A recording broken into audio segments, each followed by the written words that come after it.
अस्सलाम वालेकुम दोस्तों, सोप सीरियल मोहब्बत जे माग जे ईंदड़ नई एपिसोड में छा थींदो ऐं छा थियण वारो आहे, इन जी तफ़सीलात ॼाणण लाइ जेकॾहिं अव्हीं असांजे चैनल ते नवां आहियो त महिरबानी करे असांजे चैनल खे सब्सक्राइब कंदा, जीअं हर ईंदड़ नई ख़बर जल्द खां जल्द अव्हां ॿाहिरनि ताईं मुहैया थी सघे।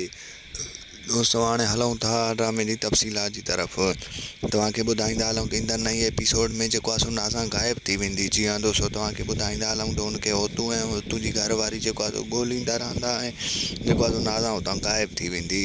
ऐं होॾो वरी तव्हांखे ॿुधाईंदा हलूं त ईंदड़ नई एपिसोड में मुजेरी जेको आहे सो सभिनी खां सही वठी करे जेको आहे सो जेको आहे सो इहो ख़तु तमामु जल्द ऑफिसरनि ताईं पहुचाईंदो। ऐं ईंदड़ नई एपिसोड में तव्हांखे ॿुधाईंदा हलूं त मुजेरी जेको आहे सो बिजार ख़ान सां मिलण जी कोशिशि कंदो। ऐं होॾो तव्हांखे ॿुधाईंदा हलूं त वसाए वारा जेके ॻोठ वारा माण्हू शहर विया आहिनि, उन्हनि खे न को जेको आहे सो फ़िलहालु का नौकिरी यानी जॉब का मिली आहे, न को कमकार। ऐं होॾो वरी तव्हांखे ॿुधाईंदा हलूं त उन्हनि खे होतू वारा न मिलिया आहिनि।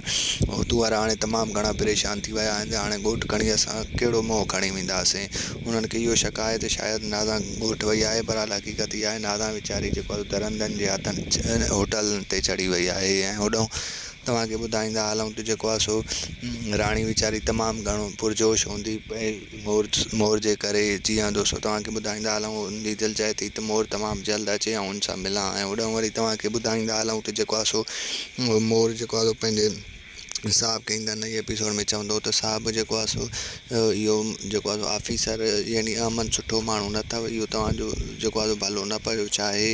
ऐं होॾो तव्हांखे ॿुधाईंदा हलूं त मैडम सभा खे जेको आहे सो रईस जेको आहे सो अहमद ख़ान चवंदो त जेको आहे सो मूंखे तव्हां दिलि सां माफ़ु छो न पिया कयो, जॾहिं त मोर मूंखे माफ़ु करे छॾियो आहे। दोस्तों तव्हांखे मुंहिंजो रिपोर्ट कीअं लॻो कमेंट में पंहिंजो राय ॾींदा। वठंदासीं इजाज़त, मिलंदासीं वीडियो में, रखंदा पंहिंजो ख़्यालु, ॾींदा इजाज़त।